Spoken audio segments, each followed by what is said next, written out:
जय श्री राम, जय श्री बालाजी महाराज। आज की जो वीडियो है वो है कि कुल देवी रुष्ट होने पर किस प्रकार से दंडित करती है और किस प्रकार से आपको दंड देती है और रुष्ट होने के क्या कारण हो सकते हैं। राहुल प्रसाद मौर्य जी हैं मुरादाबाद से। उन्होंने ये क्वेश्चन किया कि गुरुजी एक वीडियो क्यों ना इसी के ऊपर हो जाए कि कुल देवी अगर रुष्ट हो जाती है तो रुष्ट होने के बाद किस प्रकार से दंड देती है और क्या क्या सिम्टम्स हमारे घर में होते हैं, जिससे हम ये भी पता कर सके कि हमारी कुल देवी जो है रुष्ट है। देखिए, कुल की शक्ति एक श्रेष्ठ और एक महाबली शक्ति होती है। क्यों होती है इतनी बड़ी सी शक्ति? सबसे बड़ी बात जानने की ये वीडियो जो है, आप ये समझ के देखना कि जो मैं बातें इसमें बताऊंगा वो आपके लिए उतनी ही ज्यादा महत्वपूर्ण है जितना आपके लिए अन्न खाना जरूरी है। क्यों? सबसे बड़ी बात यह है कि जो परिवार में खानदान की को जो भी शक्ति होती है, मान लीजिए आपके परिवार के ऊपर एक उपकार रूप की कृपा होती है, तो उस कृपा को छोड़कर फिर उसके बाद जो है आप भटक जाते हो और उस कृपा को फिर पूजते नहीं हो। घर में फिर पूजा पाठ जो है उस कृपा की आप नहीं करते और फिर अपने नए रीत, नए धर्म, नई चीजें जो है चालू कर देते हो, जिससे कुल देवी का रुष्ट होना या कुल देवता का रुष्ट होना जो है स्वाभाविक ही है। क्या होता है कि जैसे आपके परिवार में मान लीजिए किसी ने तपस्या करी है, किसी ने बहुत लंबे समय से तपस्या करी है और वो तपस्या करते करते करते उनका जीवन व्यतीत हो गया और व्यतीत होने के बाद आपने क्या करा, उनके जाने के बाद जो है कुल देवी की पूजा घर में बंद हो गई। अगली पीढ़ी फिर आई, फिर पूजा उस पीढ़ी ने करी नहीं क्योंकि उससे पहले वाली पीढ़ी ने कुछ बताया ही नहीं। अगली पीढ़ी फिर आई, फिर उसके बाद कुछ नहीं आई। अब जिस व्यक्ति ने जो पहले बार ने जो तपस्या करी थी, उनकी कृपा प्रार्थना से जो है परिवार के ऊपर जो है एक रक्षा कवच था, रक्षा घेरा था। अब वो रक्षा घेरा धीरे धीरे मिटता जा रहा है, वो रक्षा घेरा कटता जा रहा है। जिन्होंने पूजा पाठ करी है वो तो मरण उपरांत उन्हीं की कृपा के रूप में बने होंगे, लेकिन जिन्होंने वो पूजा करनी बंद कर दी, अब ये दोष जो है आपकी पीढ़ी में उत्पन्न होने लग जाएगा। धीरे धीरे आपकी पीढ़ी में आपके कार्यों में रुकावट आएगी।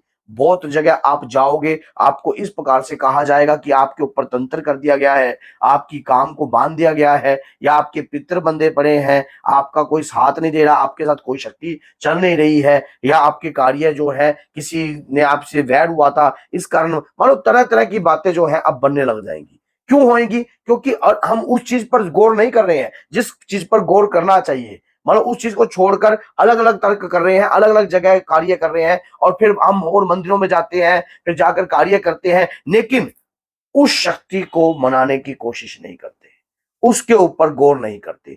तो ऐसे में ये प्रकोप जो है कुल की शक्ति का ही है। एक बात याद रखना भैया, अगर कुल की शक्ति या कुल के देवी देवता आपसे रूठ है तो आप ये बात हमेशा याद रखना कि आपके पितृ भी आपसे कभी प्रसन्न नहीं होंगे। जो देव पितृ होंगे, जो आपके सूर्य लोक के पितृ हैं, वो आपके कभी भी आपकी हेल्प नहीं करेंगे। क्यों? क्योंकि आपने परिवार की जो भी कार्य रीत थी उसको बदल दिया, उसको आपने वो कर दिया। अब आपने देखा होगा भगवान राम के जो राजा सगर के 60,000 पुत्र थे, उस 60,000 पुत्रों में जो कि कपिल मुनि के आश्रम में गए और राजा सगर के 60,000 पुत्र भस्म कर दिए गए थे श्राप के कारण कि तुम्हारी सदगति भी ना हो। लेकिन कुल में और भी पीढ़ियां पैदा हुई। पैदा होने के बाद एक पीढ़ी पैदा हुई क्या? भगीरथ।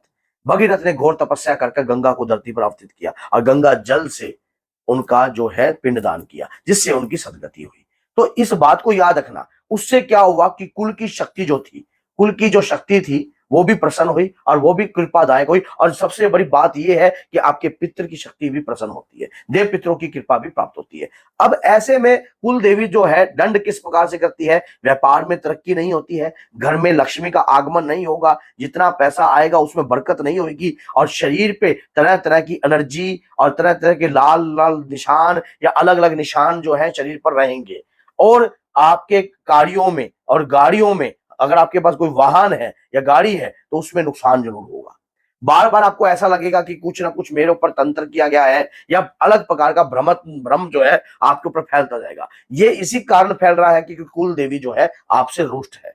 अब ऐसे में आपको समझ में नहीं आता कि क्या कार्य किया जाए, तो ऐसे में आपको एक ही कार्य किया जाए, कुल देवी का स्मरण किया जाए। अब जिन भाइयों को कुल देवी के बारे में नहीं पता, मैंने चैनल पर वीडियो बना रखी है कि कुल देवी, अगर आप नहीं जानते कि आपकी कुल देवी कौन है, तो किस प्रकार से आप अपनी कुल देवी को जागृत कर सकते हो और किस प्रकार से जान सकते हो कि आपकी कुल देवी कौन है। अगर तब भी आपको नहीं पता लगता है कि कुल देवी आपकी कौन है, और उस वीडियो को देखने के बाद भी, तो मैं आज आपको एक बात बोल देता हूं कि जिस भी भाई बहन को इस बात का नहीं पता लगता कि हमारी कुल देवी और कुल देवता कौन है, तो आप सिर्फ ये नाम बोलकर भी कुल देवी और देवता का ध्यान कर सकते हो। किस प्रकार का नाम बोलना है? आपने कलयुग के राजा हनुमान जी का ध्यान करना है। कलयुग के राजा हनुमान जी का ध्यान करना है और माँ दुर्गा का ध्यान करना है। माँ दुर्गा का ध्यान करके, क्योंकि माँ दुर्गा में सभी शक्तियां समाई हैं, और हनुमान जी जो है वो कलयुग के जो है राजा है, प्रधान रूप के देवता है। अगर आप उस प्रधान रूप के देवता को जागृत करोगे, उनकी कृपा से, उनकी शक्तियों से आपकी कुल की शक्ति जो है आपको महसूस होगी। आपको स्वप्न के रूप में महसूस होए या किसी भी प्रकार से आपको यह पता लग जाएगा कि ये आपकी कुल की शक्ति है। अगर तब भी अगर आपको नहीं पता लगता, तो माँ दुर्गा को अपनी कुल देवी धारण कर लीजिए। माँ दुर्गा को कुल देवी धारण कर लीजिए, और एक नारियल की भेंट जो है आपने देनी होती है, ये 14 या अष्टमी के दिन।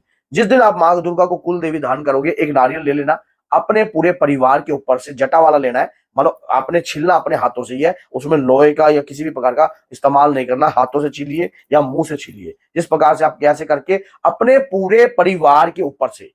और उस समय अगर आपको स्तुति आती है, ओम सर्वमंगल मांगल्ये शिवे सर्वार्थ-साधिके शरण्ये त्र्यंबके गौरी नारायणी नमस्तुते, तो अगर आती है तो ठीक है, नहीं आती तो हे मातेश्वरी, पूजा करना नहीं जानता हूं, भोला भगत हूं, बहुत जगह भटक गया हूं, बेसहारा हूं, कोई सहारा नहीं है, बहुत जगह दिखा चुका हूं, अंत में हार मान के तंग आकर मां आपका ध्यान कर रहा हूं।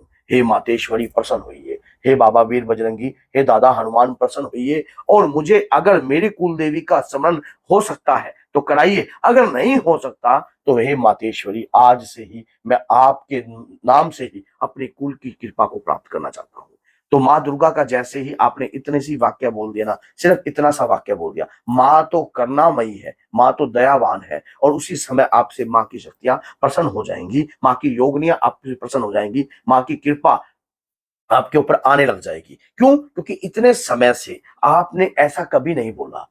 अंत में आपने एक बार इस प्रकार से बोलने से कुल की शक्ति जागृत होती है। और अगर आप ऐसे कार्य नहीं करते, तो इस प्रकार की जो मैंने आपको बताया है, ये दंड जो है चलता रहेगा, कारोबार में नुकसान रहेगा, परिवार पे हमेशा दरिद्रता का वास रहेगा, और बहुत जगह जाने के बाद भी आपको रास्ता नहीं मिलेगा। और एक बात और भी मैं आपको बताता हूं, अगर आपकी कुल देवी रुष्ट है, तो कोई भी अगर आप साधना करना चाहते हो या साधना के क्षेत्र को चुनना चाहते हो, तो सफलता नहीं प्राप्त कर पाओगे, सफलता प्राप्त नहीं होगी। क्योंकि कुल देवी की शक्ति जो होती है, परिवार पे खानदानी शक्ति होती है। राजा महाराजा के टाइम से भी आप कभी भी देख लेना, तो हमेशा कुल शक्ति जो है आपके परिवार की, उनको हमेशा प्रसन्न किया जाता है, क्योंकि वो परिवार की कुल शक्ति के माध्यम से जो हमारे बुजुर्ग, जो हमारे खानदान की शक्ति, जो हमारे बुजुर्ग हैं, वो पूजते आते थे इन शक्तियों को, और उन शक्तियों को आप अगर पूज रहे हो, हाँ, ये अलग बात है कि आपकी अगर शक्ति तामसिक है, तो आप सात्विक तौर पर भी प्रार्थना कर सकते हो। प्रार्थना में वो इतनी बड़ी शक्ति होती है जिसको आप किसी भी तरीके से,